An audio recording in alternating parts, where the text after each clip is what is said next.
Abra a tua Bíblia no Salmo 91. Nós estamos numa jornada. Salmo 91, nós vamos ler o verso 10. Salmo 91, nós estamos há vários domingos já trazendo pontos, trazendo mensagens sobre o Salmo 91, um salmo de proteção, de sabedoria. Verso 10 diz assim a minha tradução: nenhum mal lhe sucederá, praga nenhuma chegará à tua tenda. Amém? Como eu tenho lembrado a todos, os 150 salmos, eles são canções que relatam o relacionamento entre o homem e Deus, e entre Deus e o homem. É uma das partes mais humanas desse relacionamento, porque ali se descreve os temores, as expressões. Os salmos, eles expressam um homem contrito, um homem apelão. Os salmos, eles representam também e registram ali as respostas de pessoas que tiveram relacionamento com Deus e que venceram e que avançaram e por isso estão cantando. O Salmo 91, salmo tradicionalmente conhecido como Salmo de Moisés, é um salmo que relata muito a expressão de proteção divina. Alguém que passou por situações absurdamente estreitas e que essas situações estreitas levaram essas pessoas que estavam agoniadas a vencer. Então, meus irmãos, o Salmo 91 é uma canção de proteção divina. É tão bom você poder dizer para alguém não se preocupar com tal pessoa. É tão bom você poder dizer para tal pessoa não se preocupar com tal situação, né? Caráter, você poder indicar alguém, colocar a mão no ombro e falar bem assim: olha, pode confiar nessa pessoa, pode confiar, porque eu passei por isso, porque eu passei por aquilo, e essa pessoa aqui, mandou muito bem. Esse salmo é uma indicação de quem quiser ter um relacionamento com Deus. Quando esse salmista, ele diz assim: olha, se você fizer do Altíssimo o seu esconderijo, a sua sombra, você pode ficar tranquilo. Não é praga nenhuma que vai chegar na tua casa. E ali ele começa a descrever uma série de livramentos. Você estará livre do laço do passarinheiro. Se você fizer dele o seu refúgio, você vai ver o que vai acontecer na tua vida. E isso é tão bom, estar seguro. Alguém que transborda paz. Não é alguém que é ingênuo, não. É alguém que entende sobre a proteção, sobre o cuidado.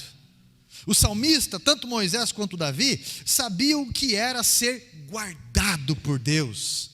Ambos passaram por desertos, ambos cuidaram de rebanhos que não eram deles e arriscaram a própria vida para isso.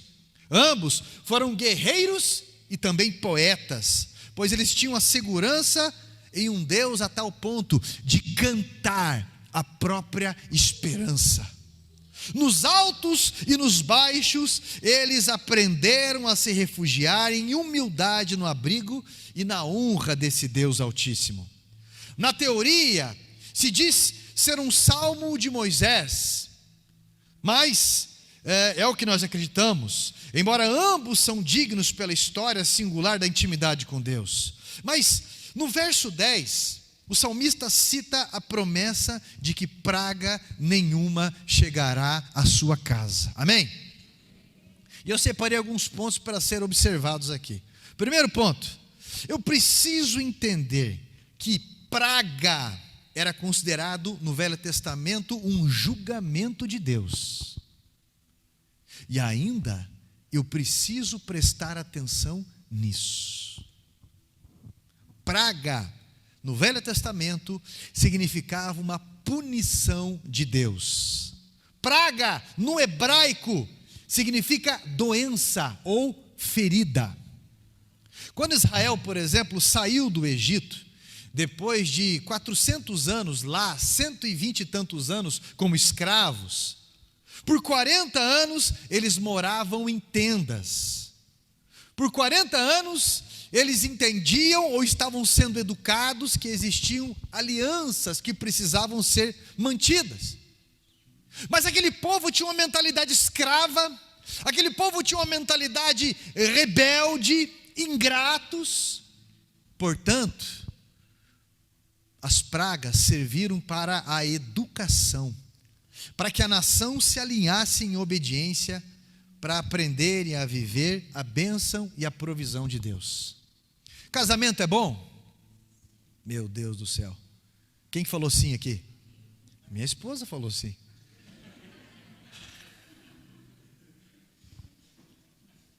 Casamento é bom. Eu só pedi para ela repetir, eu tinha percebido que era ela. Meu irmão, casamento é bom. Mas por que alguns casamentos são ruins? Porque na aliança existe condições para que ela seja benéfica. Faca é bom?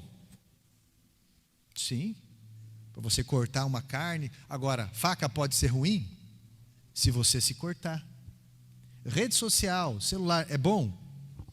Sim, mas também pode ser muito ruim. Eu costumo dizer, todo mundo gosta de bolo. Um gosta de, não pode falar mais nega maluca, né? Afrodescendente psiquiátrica. Outro gosta de formigueiro. Outro gosta de bolo de fubá com erva doce. Não é? Cada um gosta de um bolo de um jeito. Outro aquele, como é que é?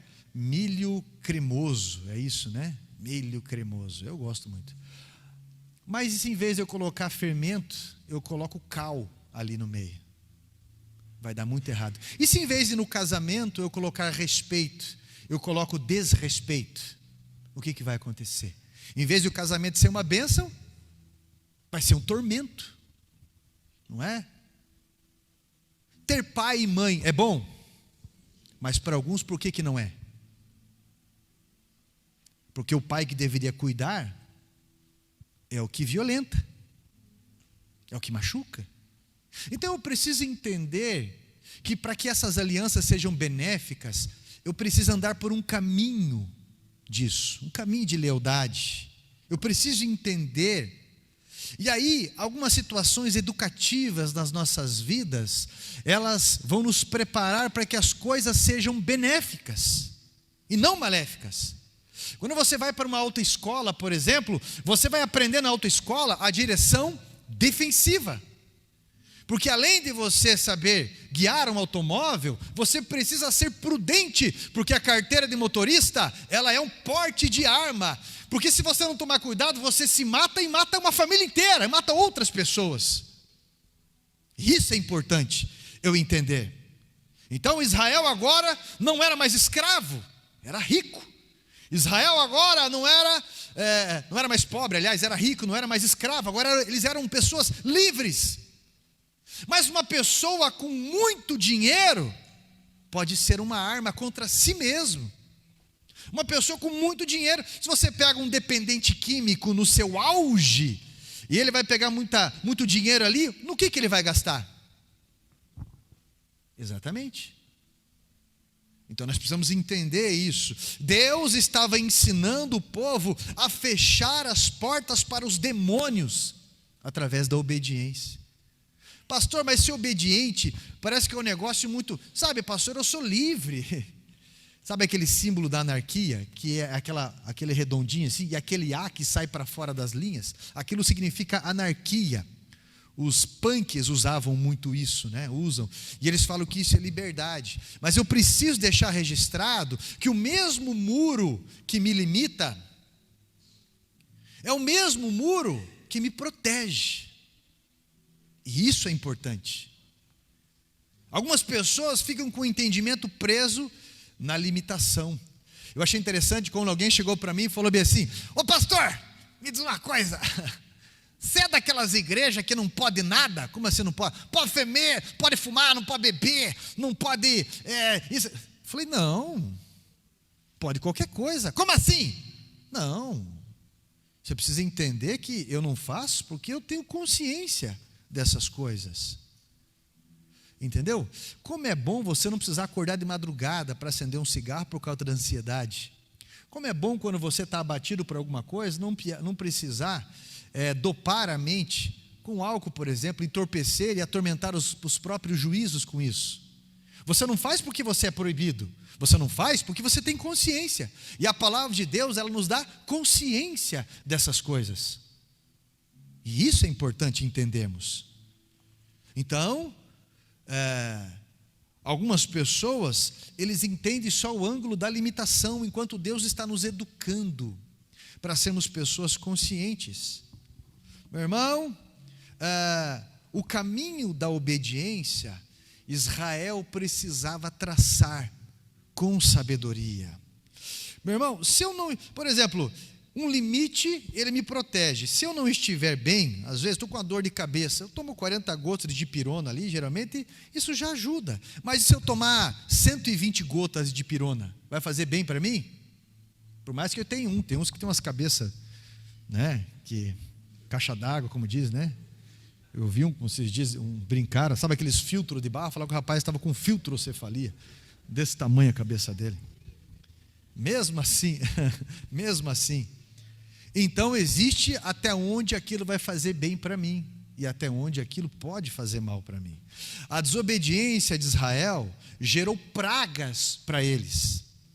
A desobediência de Israel gerou sofrimento para eles. Por exemplo, dentro do que eu estou falando aqui, onde eu preciso entender que a praga era considerada um julgamento de Deus, ou uma educação divina. Olha só, teve uma praga que o povo de Israel atraiu para eles. Qual foi, pastor?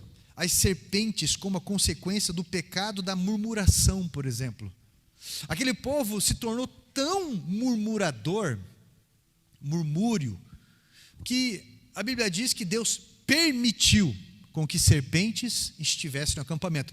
Nós estamos falando de um acampamento de aproximadamente 2 milhões de pessoas, gente, é a população de Curitiba. Imagine o nível de serpentes ali no meio. E as pessoas começavam a ser picadas. E aí, Moisés, quando buscou a Deus, Deus falou: você vai pegar uma serpente, vai fazer com os artesãos ali uma serpente de bronze, vai colocá-la numa estaca e vai colocá-la no alto. Todo aquele que olhar para aquela serpente de bronze será curado. Isso é, todo aquele que tiver um ato de obediência. Na Bíblia, o bronze, ele significa obediência mesmo no sofrimento, porque o bronze, ele é maleável. Enquanto a prata representa resgate, 20 moedas de prata, o bronze significa obediência, resistência. Então todo aquele que olhasse, todo aquele que fosse obediente, todo aquele que olhasse para o alto, porque a pessoa que reclama, não é uma pessoa que está olhando para o alto. A pessoa que reclama é uma pessoa que sempre está olhando para baixo. E Deus estava falando com aquele povo. Aquilo foi uma situação educativa para que aquele povo aprendesse a ser obediente. Algumas pessoas não perceberam a praga física na sua vida, porque o excesso de reclamação, ele intoxica a pessoa e ele vai trazer doenças psicossomáticas terríveis na vida da pessoa. Tem pessoas tão pessimistas, meu irmão, pessoas tão complicadas, que se você começa a conviver um pouco, você fica doente, você fica depressivo, desanimado, pressionado. Você pede desculpa até por aquilo que você não fez. Nenhum líder está certo, nem o pai, a mãe ajudou em nada, ninguém vai para frente, nada dá certo, pelo amor de Deus. E isso é uma praga. E a Bíblia descreve como serpente, por quê? Sagacidade e venenoso. Algo muito sorrateiro e que vai envolvendo. Já viu como é que funciona a situação lá da sucuri? A própria sucuri mesmo. As garras dela, do próprio osso dela, como ela vai enrolando a presa e ela vai travando com os ossos ali. E a força daquilo muscular também. Só que vai envolvendo como se fosse um cipó. E daqui a pouco a presa está tão envolvida ali, isso foi tão devagar, enquanto ela está preocupada com algo, vai envolvendo aquilo que a presa não consegue respirar mais. e morre sufocada. E aí você percebe pessoas que são tão reclamonas, que atrai para dentro da própria casa pragas, e pragas terríveis. Pragas terríveis. Você pode perceber isso. Aí você pensa assim: pastor, eu conheço a pessoa lá no meu trabalho. Essa pessoa é tão fria, pastor, tão estranha, que se eu ficar do lado trabalhando muito tempo, eu pego até gripe. De tão gelado que é aquele homem, aquela mulher. Aquela pessoa reclama tanto, pastor, tanto que eu saio mal, amargo de perto, sabe, intoxicado, envolvido. Mas essa mensagem, ela veio para mim. Essa mensagem, ela veio para você. Não é para aquela pessoa, é para quem está ouvindo.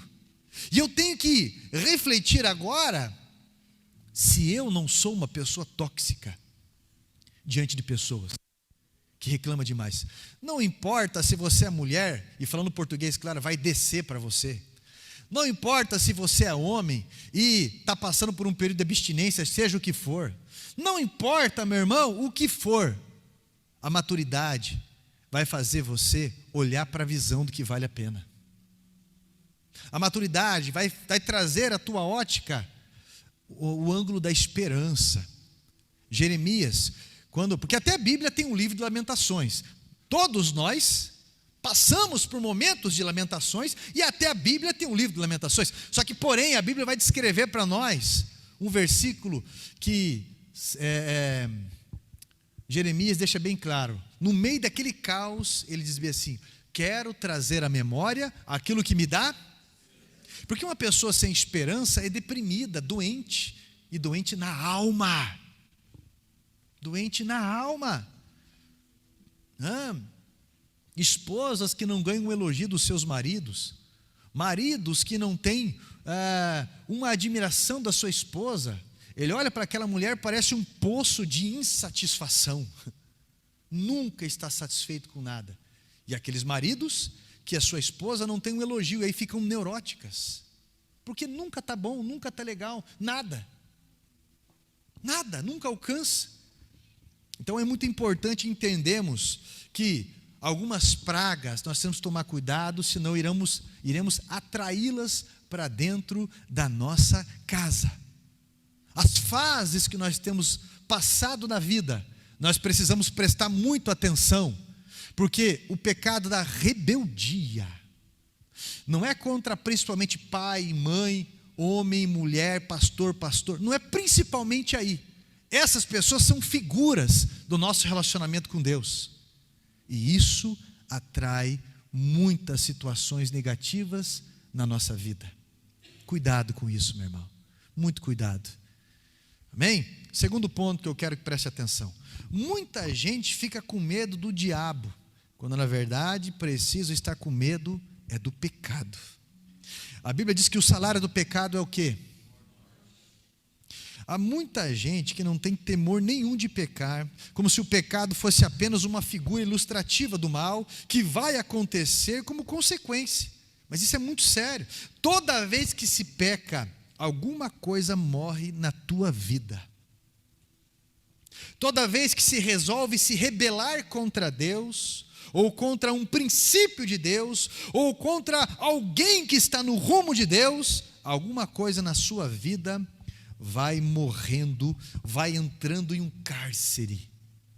E isso é muito pesado, gente, porque nesse momento o inimigo vem e semeia o joio no meio do trigo. Toda vez que na prática você não considera a palavra de Deus, dentro de você é construído uma fortaleza espiritual para aquele pecado, onde você arruma argumentos ou desculpas para manter aquele pecado vivo, para procrastinar a expulsão daquele pecado. Quando não se consegue vencer aquele pecado específico, a mente vai cauterizando. Isso é uma batalha espiritual, porque fortaleza é uma arquitetura de defesa militar. Paulo em 2 Coríntios, capítulo 10, versículo 3 ao 5, porque as armas da nossa milícia, da nossa guerra, essas armas não são carnais, mas sim poderosas em Deus para a destruição de fortalezas de todo pensamento que se levanta contra Deus. Essa fortaleza do inimigo é para proteger uma mentira. Essa fortaleza do inimigo que se constrói na mente é para proteger algo que faz mal. Em vez dos pensamentos estarem alinhados com os céus, estará alinhado com as trevas, e ali se forma uma fortaleza. E não deixa a palavra de Deus ser aceita ali, entrar naquele quarto escuro, acender a luz para que aquela pessoa seja liberta. E aí qual que é a consequência dessa fortaleza? Olha a praga aí, ó. É uma vida travada, porque ali tem uma fortaleza do inimigo.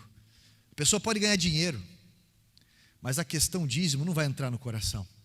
A pessoa pode ganhar dinheiro, mas o comportamento de rebeldia faz com que a vida da pessoa não produza. Então são bênçãos represadas naquela vida, onde as pragas elas começam a se propagar ali e levar aquele ambiente à condenação. Há pessoas que não só estão com as bênçãos represadas, mas também as pragas, elas atrasam a vida da pessoa. Pragas atrasam. Alguém tem ideia de uma praga, por exemplo, que atrasa a vida de uma pessoa? Eu vou dar um exemplo para você de uma praga que atrasa a vida da pessoa. Qualquer tipo de vício químico atrasa a vida da pessoa, não é verdade? Existem várias pragas. Pornografia. Aumentou muito a amplitude de pornografia, porque antigamente isso ficava na grande maioria para os homens. Agora 60% está com os homens e 40% com as mulheres. Isso vai atrasar a satisfação na vida e vai enxertar como que diz? A impulsividade da pessoa. E esse hiperestímulo que a pessoa tem, o hiperestímulo é uma droga. Porque o hiperestímulo faz com que a pessoa não tenha prazer na sua rotina. As pessoas de 35 anos para baixo talvez não entendam muito o que eu vou falar. As pessoas de 35 anos para cima vão entender mais o que eu vou falar. Mas essa vida que nós temos hoje de hiperestímulo é uma vida menos prazerosa. A vida de hiperestímulo das redes sociais. Assiste um filme lá, Os Três Amigos, um filme, O Vento Levou, um filme antigo. Alguns filmes que você vai assistir, você vai ficar com sono assim, ó. Agora assiste um filme de agora, Vingadores, Ultrassom, não sei o quê. Você não consegue ficar desligado. 3 horas que você fica assim, ó. Toda hora empolgado, hiperestímulo. Um filme de antigamente você meditava muito mais, você escutava muito mais, você prestava atenção muito mais. Agora os hiperestímulos, como a pornografia, como os jogos, esses jogos online, eles levam você a ter hiperestímulos. Como a droga leva você a ter hiperestímulos. E isso é uma praga. Escute o que eu estou falando. Os próprios sabores. Pastor, é pecado comer pizza? É lógico que não. É pecado comer um doce? Fala um doce gostoso aí. Chocolate. Né? Você é meio chocolatra também? 2. Né? Eu sempre tenho que vigiar com isso. É criptonita para mim. Mas é algo bom, é algo gostoso. Mas o hiperestímulo, depois que você come uma comida boa, meu irmão, algumas pessoas têm uma praga na vida que é a gula. E aí a pessoa aprende a comer, e não é para eu comer, eu estou bem. A pessoa aprende a comer de se estufar, de passar mal. A pessoa aprende a comer até não faz um prato que não sabe se agradece a Deus ou pede desculpa. Chama de barriguinha de Kombi, né? Sempre fazendo as curvas mais devagar. Por quê? Porque a gente aprende a comer não aguento mais. Tem sobremesa. O quê? Não tem pecado nenhum você comer bem. Mas o que nós estamos falando são dos hiperestímulos que arrebentam com a nossa saúde, com a nossa vida e tudo mais. Não é verdade? Faz com que a ansiedade que nos dá se desconte na comida. E depois fica igual um louco, buscando produtos e mais isso para poder emagrecer, para poder comer mais. Eu tentar um caminho mais fácil. Escute o que eu estou falando. Cuidado com essas coisas. Cuidado, tá bom? Essas fortalezas que o inimigo vai construindo na cabeça da pessoa, faz com que ela, pastor, o que você está falando sinceramente não é a realidade. O que eu tenho comigo assim muito é acúmulo de líquido. Tem bastante líquido. Não por isso. O importante é você estar saudável, meu irmão e minha irmã. Se você, porque tem gente que tem uma estrutura, por exemplo, o Vinícius é grandão, né? E tudo mais, mas o Vinícius é saudável. Ele é muito saudável. Tem gente que é muito magra e não é saudável, não é? Eu não estou falando do tamanho da pessoa, não é isso não. O que eu estou falando é em não ser saudável pelos hiperestímulos também, tá? E é verdade. Esse dia o Vinícius estava se exibindo lá, né, Vinícius? Postou uma foto assim. Músculo, massa, meu irmão. Mas ele está na pista, ele está podendo. Eu fiz até um memezinho dele ali, com asa de anjo atrás. Ali assim, eu fiz, não é qualquer anjo, né? Não é qualquer anjo ali. Deve ser um serafim, alguma coisa assim. Eu não sei, porque serafim é um ser totalmente de fogo, né? Ali tem uma nova classe de anjo. É só músculo. Eu não sei, né? Um anjo grego, deve ser alguma coisa assim. Olha só. Olha só, a gente só brinca com o que a gente gosta, né? Então eu preciso tomar muito cuidado, porque se eu não vigiar, essas fortalezas, elas vão minar a minha alegria. Algumas pessoas não conseguem ter mais alegria na vida. Você pode ver uma pessoa, olha lá na nossa época lá, eu tenho meia idade, né? Mas tem os mais antigos. Algumas pessoas assistem um filme, vai assistir os Trapalhões, que não tinha brincadeiras de mau gosto assim. Os Trapalhões não tinha brincadeiras religiosas, não se falava palavrão, nada disso. Tinha lá uma brincadeirinha, uma coisa ou outra lá, e a pessoa se matava de dar risada. E assistir Chaves, se matava de dar risada, mau tipo. Aí você vai ver alguns adolescentes, não vou dizer todos, né, mas alguns não acham graça nenhuma. Nenhuma. Aí você vai ver somente esses caras que fazem stand-up, que é só palavrão, só coisa pesada para poder achar graça. Os hiperestímulos. Isso tem que tomar muito cuidado, porque chega ao ponto até do espiritual. Agora eu vou mais longe. Agora eu vou chegar numa outra fortaleza, como diz lá em Colombo, de voadeira. Escute o que eu vou falar. Eu não sou contra encontro com Deus, gosto de encontro com Deus. Eu não sou contra coaches. Depende. Mas são hiperestímulos. Isso tem que tomar cuidado. Por quê? Aí a pessoa chega num movimento extra e tem um hiperestímulo, o que é importante. Precisamos ter a quebra de algumas coisas, e somente quando você tem um momento reservado, extremo, que você vai entender algumas coisas, e isso é bom. Mas algumas pessoas são viciadas nisso. Aí o que acontece? O hiperestímulo, a pessoa vai, não tem nem tempo de pensar, tem aquele hiperestímulo, e o que acontece depois? Você tem que pensar grande, aí a pessoa tem a sua casa, tem o seu carro, tem o seu marido, a sua esposa, os seus filhos, porque a nossa vida ela é um cultivo, e eu preciso entender que a nossa vida é um cultivo, mas chega em alguns movimentos, que é muito enérgico aquilo, eu quero, daí quando você sai desses movimentos, chega na segunda-feira, na faculdade, na escola, no trabalho, você entra no tédio, porque você olha para o teu marido, chega para ele e fala, você tem que pensar alto, cara, você pensa muito baixo, aí é só essa vidinha, chega para a esposa e fala, mas você tem que ir, você levanta daí, vamos, demais. E aí tem que se tomar muito cuidado com essas coisas. Chega na igreja e fala, pastor, vamos ganhar o mundo, vamos fazer isso aqui. Então tá bom, começa lavando o banheiro, começa chegando um pouco antes, começa dobrando o joelho, começa recebendo pessoas, começa fazendo visita, começa fazendo isso. Não, pastor, tem que isso, tem que aquilo. Meu irmão, é só uma pilhação que veio. Porque mudança na minha e na tua vida é uma educação, é um cultivo. Eu falei para você de mais uma fortaleza que nós temos que tomar cuidado por conta dos hiperestímulos.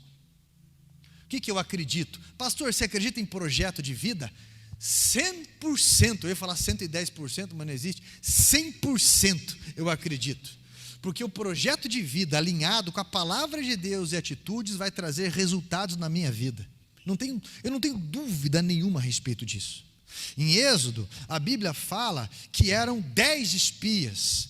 Voltaram carregando cachos de uva gigante, mel, leite, mas somente 2 ali acreditaram naquele projeto de vida.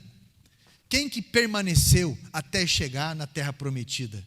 Aqueles 2. Crer é uma palavra grega que significa postura, posicionamento. Não é só fala, não. 8 permaneceram no deserto. Então, meu irmão, cuidado com as fortalezas que se faz para o pecado, com as desculpas alimentadas, como eu sempre digo, né? Algumas pessoas se formaram desculpólogos. Todos nós somos formados em alguma área em desculpologia. Mas nós temos que tomar muito cuidado, porque algumas coisas realmente estão travando a nossa vida. Quer que eu te fale algo? Para homem, principalmente para homem isso, é para homem e para mulher. Tem problema o homem descansar? Não. O homem precisa descansar. Tem problema lazer para o homem? Não. O homem precisa de lazer. Mas o conforto para o homem, ele tem um limite. Porque a zona de conforto para o homem empobrece ele, destrói, tira a qualidade dele. Já ouviu falar que água parada dá dengue e homem parado dá dengo? Não é à toa que o homem tem músculos a mais. Ah, pastor, eu não gosto de fazer isso não, então pague alguém para fazer. Mas é tua responsabilidade. Algumas responsabilidades. Mulher parada também dá dengo. A mulher, meu irmão, tem muita coisa em que administrar da sua família e de algo também. Mas aquela que não faz nada começa a inventar moda. Como fala, começa a inventar moda, começa a ser o próprio tormento dentro de casa, mas não do cuidado dos outros, do cuidado de si, apenas ela. E ela se torna um mar morto ali. Como é a mais baixa, tudo se volta para ela. E ela vai se tornando a própria destruidora da sua casa. Porque a mulher sábia edifica, né, o seu lar, mas a mulher tola destrói com as próprias... É o que está escrito ali. Terceiro ponto que eu quero destacar: sobre nenhuma praga chegará à tua casa. Porque o caminho da libertação, o caminho da proteção, ele é um caminho. Ele não é um momento apenas. Esse verso 10 não significa que somos imunes às adversidades, aos sofrimentos dessa vida. O próprio Jesus disse em João 16:33: no mundo tereis aflições. Porém, tende bom ânimo, né? Eu venci o mundo. Mas isso é, você pode ter ânimo mesmo em meio a um deserto. Para que você alcance a promessa, a tua ótica de esperança, ela precisa ser vivenciada mesmo no meio do deserto. Então continue obedecendo mesmo no meio do deserto. Tem uma frase de Spurgeon que eu acho interessante, Charles Spurgeon. Ele diz bem assim, ó: seja fiel à sua esposa, mesmo que você não tenha uma. É interessante essa frase dele. Isso é, tenha um princípio dentro de você. E eu acho muito, não é só bonito não, é inteligente, é sábio. Uma pessoa que, eu sou solteiro, enquanto eu não acho a correta, vou me divertindo com os errados. Quem disse isso foi Satanás. E a pessoa se acha incrível, porque fica com todo mundo. E ainda tem aquela mãe que ela não basta ser amarga na vida, ela tem que estragar a vida da filha. Ele fala assim: filha, experimente mesmo, namore bastante, porque quando casar você não vai poder. Essa menina está estragando as referências dela. Ela acaba ficando com um, com outro. E ela fala: puxa, esse aqui é bom de dinheiro, mas o nariz dele não dá para encarar.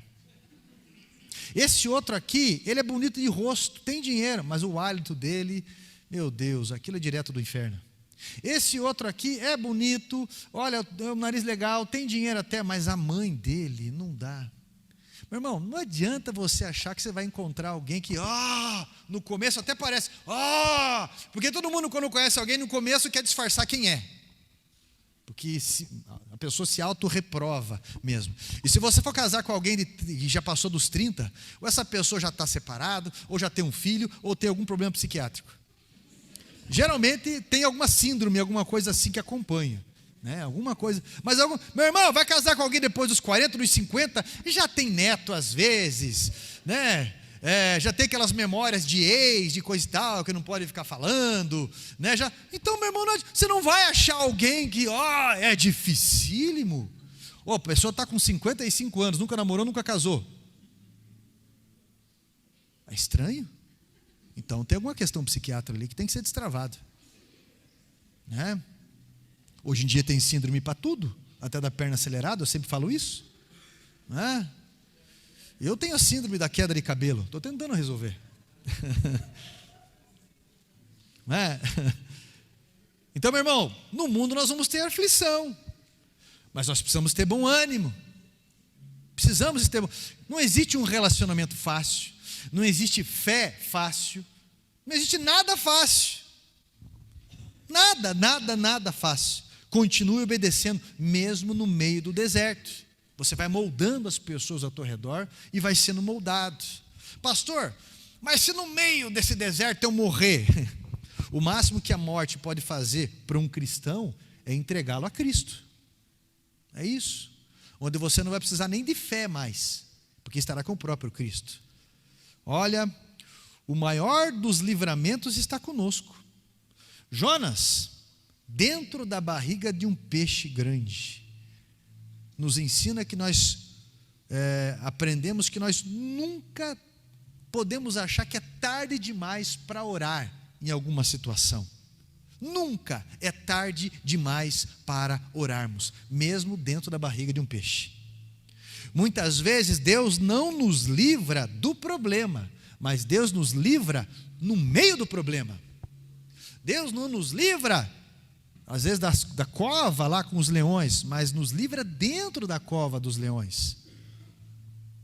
E José na Bíblia, em meio a tantas traições, tantos abandonos, tantas mentiras, tanta indiferença, no meio de todo esse problema, Deus o fez sobressair com salvação.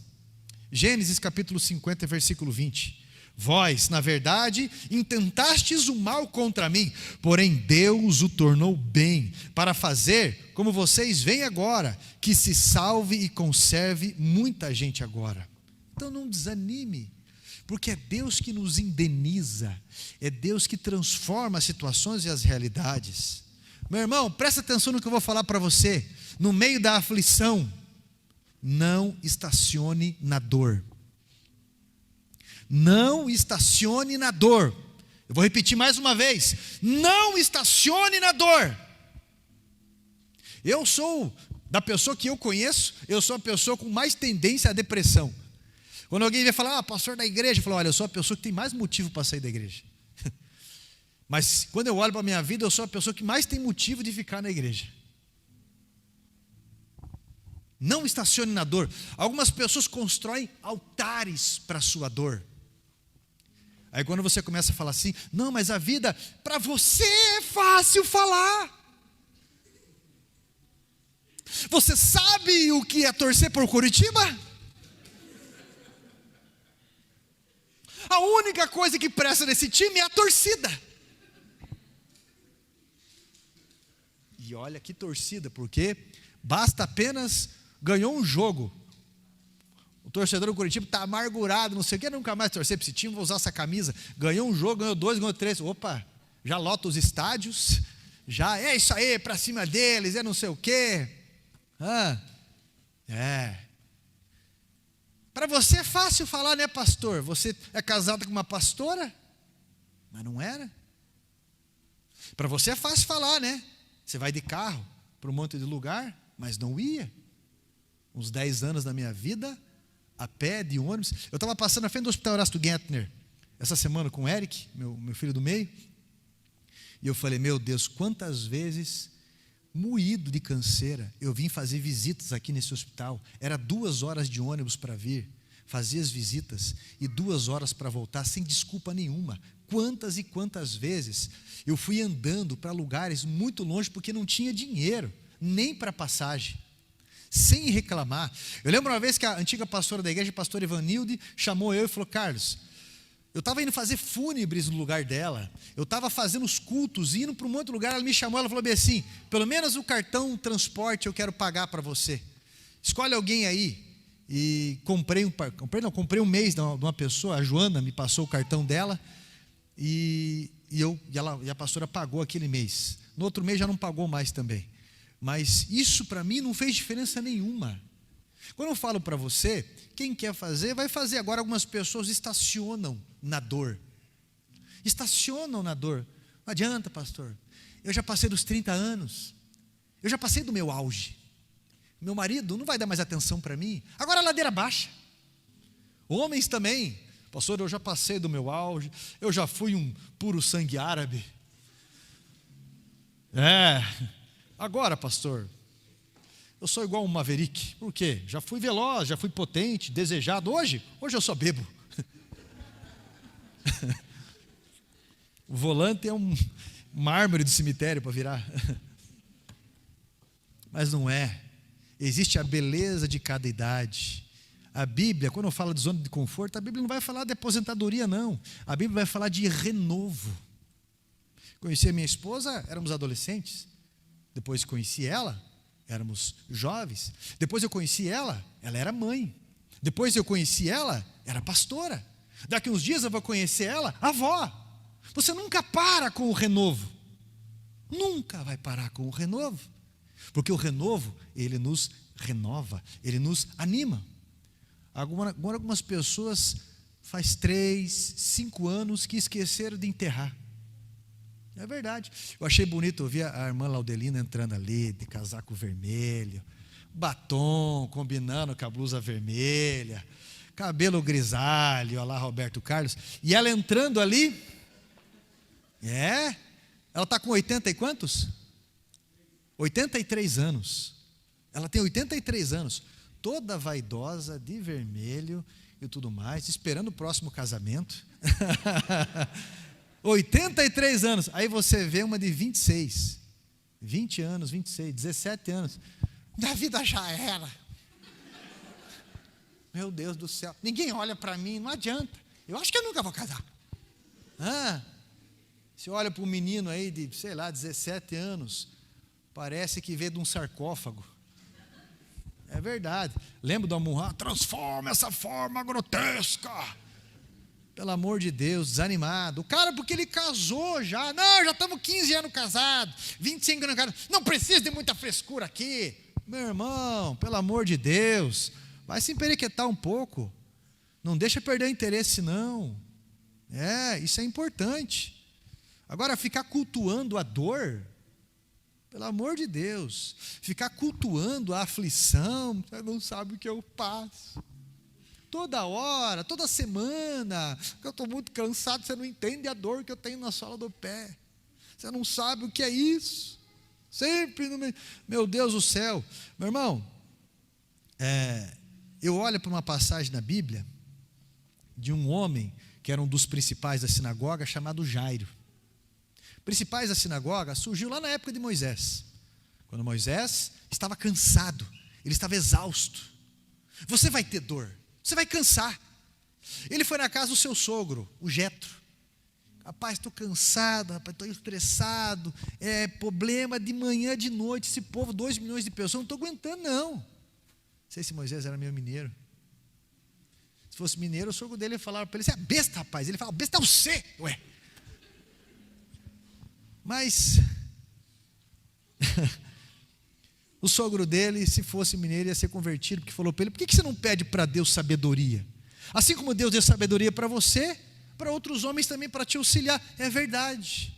E chamou os principais ali, homens retos, homens de boa fama, 70, mais Moisés. Esses foram os principais. E isso permaneceu por uma tradição, os 70 principais da sinagoga. E lá na época de Jesus tinha um homem chamado Jairo, politicamente influenciador, religioso, Eram os fariseus, os escribas, os saduceus, linhas de pensamento religiosa.